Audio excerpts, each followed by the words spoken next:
ষষ্ঠ শ্রেণীর প্রিয় শিক্ষার্থী বন্ধুরা, সকলকে শুভেচ্ছা জানিয়ে শুরু করছে আজকের ক্লাস।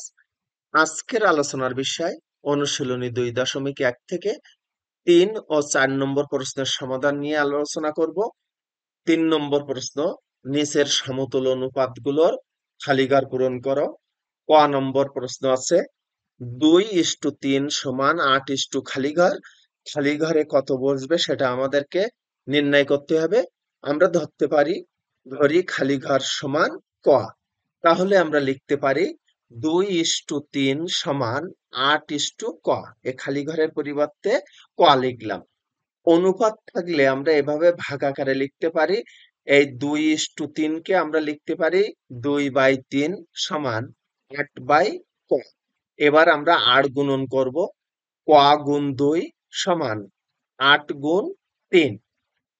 এই দুইটা বাম পাশে গুণ আকারে আছে, ডান পাশে গেলে ভাগ হবে। এই 2 দিয়ে 8 কে ভাগ করলে পাবো 4, তাকে 3 দ্বারা গুণ করলে পাবো 12। তাহলে খালিঘর সমান 12। অতএব সমতুল অনুপাতটি হবে 2:3 সমান 8:12। এই যে অনুপাতের বাম পক্ষ, মানে বাম পক্ষের যে পূর্ব রাশি আছে 2, উত্তর রাশি আছে 3, এখানে পূর্ব রাশি 8, উত্তর রাশি 12।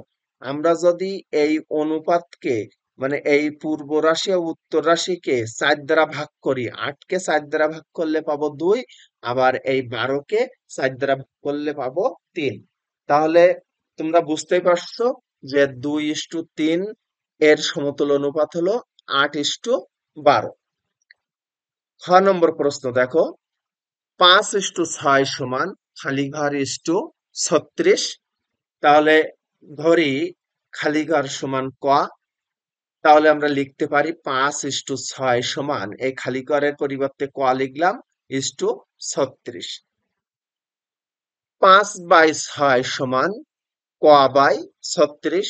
এবার 8 গুণন করব। ক গুণ 6 সমান 36 গুণ 5। এই 6টা গুণ আকারে আছে, ডান পাশে গেলে ভাগ হবে। এই 6 দিয়ে 36 কে ভাগ করলে পাবো 6, তাকে 5 দ্বারা গুণ করলে পাবো 30। তাহলে খালি ঘরে বসবে 30। তোমরা লিখবে যে খালি ঘরে 30 বসাবে। তাহলে সমতুল অনুপাতটি হবে 5:6 সমান 30:36। গ নম্বর প্রশ্ন, 7 খালিঘর সমান 42:54। ধরি খালিঘর সমান ক। তাহলে লেখা যাবে এই 7:ক সমান 42:54। 7/ক সমান 42/54।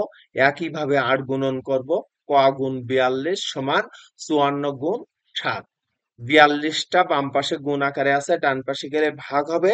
এবার দেখো, এই 7 দিয়ে 42 কে ভাগ করলে, মানে 42 কে কাটাকাটি করলে পাবো 6, আর 6 দিয়ে 54 কে ভাগ করলে পাবো 9।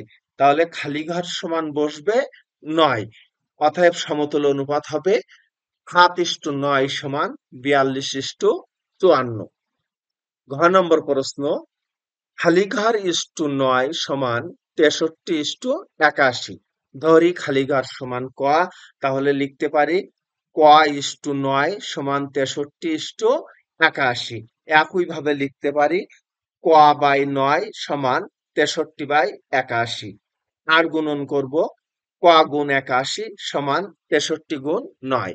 এই 81টা বাম পাশে গুণ আকারে আছে, ডান পাশে গেলে ভাগ হবে। আমি ভাগ করেছি। এবার দেখো, 9 দিয়ে 81 কে ভাগ করলে হবে 9, ওই 9 দিয়ে 63 কে ভাগ করলে পাবো 7। তোমরা এখানে কাটাকাটিটা নিজেরাই করবে। তাহলে খালিঘর সমান বসবে 7। অতএব সমতুল অনুপাতটা হবে 7:9 সমান 63:81। এবার 4 নম্বর প্রশ্ন, একটি হল ঘরের প্রস্থ ও দৈর্ঘ্যের অনুপাত 2:5। মানে এখানে প্রস্থ অনুপাত হলো 2 আর দৈর্ঘ্যের অনুপাত 5। প্রস্থ ও দৈর্ঘ্যের সম্ভাব্য মান বসিয়ে সারণীটি পূরণ করো। দেখো, এখানে একটা সারণী দেওয়া আছে। হল ঘরের প্রস্থ মিটারে দেওয়া আছে, নিচে হল ঘরের দৈর্ঘ্য মিটারে দেওয়া আছে। এখানে প্রস্থ, যখন প্রস্থ হবে 10, তখন দৈর্ঘ্য হবে 25, আর এই অনুপাত হবে 2:5। এখানে প্রস্থ কত হবে সেটা বের করতে হবে, এখানে দৈর্ঘ্য বের করতে হবে, এখানে প্রস্থ, এখানে দৈর্ঘ্য। এবার দেখো আমরা কিভাবে করতে পারি। দেওয়া আছে প্রস্থ ও দৈর্ঘ্যের অনুপাত 2:5। তাহলে আমরা লিখতে পারি যে প্রস্থ ইস্টু দৈর্ঘ্য সমান 2:5। এই অনুপাত থাকলে আমরা ভাগ আকারে এইভাবে লিখতে পারি যে প্রস্থ বাই দৈর্ঘ্য সমান 2/5। এই প্রস্থ লিখলাম বাই 50। দেখো আমাদের প্রথমে এই যে খালি ঘরে এখানে প্রস্থ বের করতে হবে, দেওয়া আছে দৈর্ঘ্য, দৈর্ঘ্য হলো 50, তাই সেই 50 মানটা আমি এখানে বসিয়েছি। এবার 8 গুণন করব, প্রস্থ গুণ 5 সমান 50 গুণ 2। এই 5টা গুণ আকারে আছে, ডান পাশে গিয়ে ভাগ হবে, তাই সেইভাবে লিখছি। 5 একে 5, 5 10 কে 50, এই 10 কে 2 দ্বারা গুণ করলে পাবো 20। তাহলে তোমরা বুঝতেই পারছো যে এখানে প্রস্থ হবে 20। এবার এখানে প্রস্থ 40 দেওয়া আছে, আমাদের দৈর্ঘ্যটা বের করতে হবে। প্রস্থ দৈর্ঘ্যের অনুপাত 2:5, অতএব প্রস্থ ইস্টু দৈর্ঘ্য সমান 2:5। তাহলে লিখতে পারি প্রস্থ বাই দৈর্ঘ্য সমান 2/5। এখানে প্রস্থ দেওয়া আছে, ছকে প্রস্থ দেওয়া আছে 40, তাহলে আমরা লিখতে পারি 40 বাই দৈর্ঘ্য সমান 2/5। আর গুণন করব, দৈর্ঘ্য গুণ 2 সমান 40 গুণ 5। এই দুইটা ভাগ হবে, ডান পাশে গিয়ে ভাগ হবে, যেহেতু এখানে গুণ আকারে আছে। 2 দিয়ে 40-কে ভাগ করলে পাবে 20, 20 দিয়ে 5-কে গুণ করলে পাবে 100, তাহলে দৈর্ঘ্য হবে 100। তোমরা এখানে দেখে নাও যে এখানে প্রস্থ দেওয়া ছিল 40, তাহলে এখানে দৈর্ঘ্য হবে 100। এবার এখানে প্রস্থের মান বের করতে হবে, দৈর্ঘ্য দেওয়া আছে 200।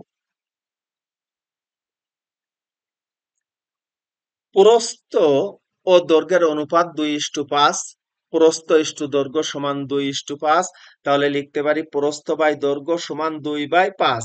এবার প্রস্থ এখানে লিখেছি আর দৈর্ঘ্য দেওয়া আছে 200, সেই 200 লিখেছি সমান 2/5। আর গুণন করব, প্রস্থ গুণ 5 সমান 200 গুণ 2। এই যে 5টা গুণ আকারে আছে, ডান পাশে গিয়ে ভাগ হবে। এবার এই 5 দিয়ে 200-কে ভাগ করলে পাবো 40, তাকে 2 দ্বারা গুণ করলে হবে 80, অর্থাৎ প্রস্থ হবে 80। এখানে ছকে দেখো যে আমাদের এখানে দৈর্ঘ্য দেওয়া ছিল 200, তাহলে আমরা প্রস্থটা বের করলাম 80। এবার প্রস্থ দেওয়া আছে 160, আমাদের দৈর্ঘ্য বের করতে হবে।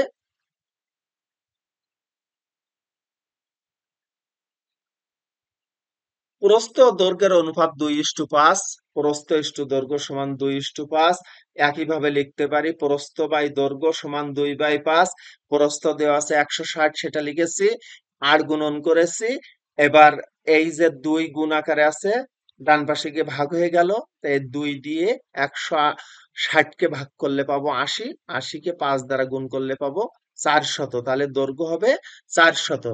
তাহলে ছকটা আমরা পূরণ করতে পারি যে হলঘরের প্রস্থ, হলঘরের দৈর্ঘ্য, যখন দৈর্ঘ্য 10 মিটার হবে, প্রস্থ হবে 25 মিটার, এখানে 20 মিটার, তাহলে এখানে 50, আর এখানে 40 দেওয়া আছে, এটা হবে 100, এখানে 80, এখানে 200, এখানে 160, এখানে 400। এই প্রত্যেকটা অনুপাত তোমরা যদি ভাগ করো বা কাটাকাটি করো, তাহলে কিন্তু সেই আবার 2:5-ই পাবে। এখানে দেখো এই যে 20 আর 50 উভয় অনুপাতকে যদি 10 দিয়ে ভাগ করো, তাহলে 2:5 পাবে। আবার এই যে 40/100, 40 আছে আর 100 আছে, উভয় আহ, মানে পূর্ব রাশি ও উত্তর রাশিকে যদি তুমি 20 দিয়ে ভাগ করো, তাহলে 2:5 পাবে। এখানেও একইভাবে পাবে। তা আমার মনে হয় তোমরা সবটা বুঝতে পারছো। সকলকে ধন্যবাদ।